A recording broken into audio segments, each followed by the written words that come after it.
সারা বিশ্ব জুড়ে 8ই মার্চ দিনটি পালিত হয় আন্তর্জাতিক নারী দিবস হিসেবে। পৃথিবীর কোনো অংশে এটি উদযাপনের দিন, কোথাও বা প্রতিবাদের।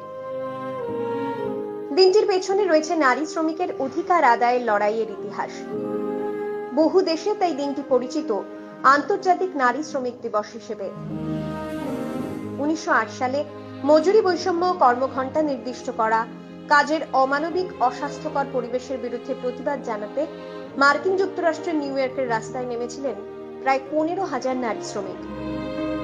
সেই থেকে ইতিহাসে জায়গা করে নিল দিনটা। 1909 সালে আমেরিকার সোশ্যালিস্ট পার্টি নারী দিবস পালনের সিদ্ধান্ত নেয়। এরপর 1911-এ অস্ট্রিয়া, জার্মানি, সুইজারল্যান্ডে নারী দিবস পালিত হলো 19শে মার্চ। কয়েক বছরের মধ্যে 1913-14-তে 23শে ফেব্রুয়ারি আলাদা করে উদযাপিত হলো রাশিয়ায় নারী দিবস। রাষ্ট্রপুঞ্জে প্রথমবার আন্তর্জাতিক নারী দিবস উদযাপিত হলো 1975-এর 8ই মার্চ। এ বছরের আন্তর্জাতিক নারী দিবসের থিম হলো gender equality, today for a sustainable tomorrow. নামেই অর্ধেক আকাশ। পুরুষতান্ত্রিক সমাজে মহিলারা অর্ধেক কেন আকাশের সিকি ভাগেও স্বাধীনভাবে বিচরণ করতে বাধা পাচ্ছেন প্রতি পদে পদে। তবে মুদ্রার দুপিঠই রয়েছে।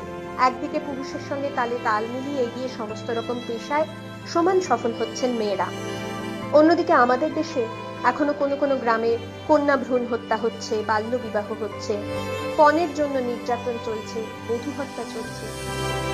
এবছরের আন্তর্জাতিক নারী দিবসের theme gender equality, today for a sustainable tomorrow. আলাদা করে একটা দিন উদযাপিত হলে ক্ষতি নেই, তবে নারী যাপন, নারী জীবন উদযাপিত হোক প্রতিটা দিন।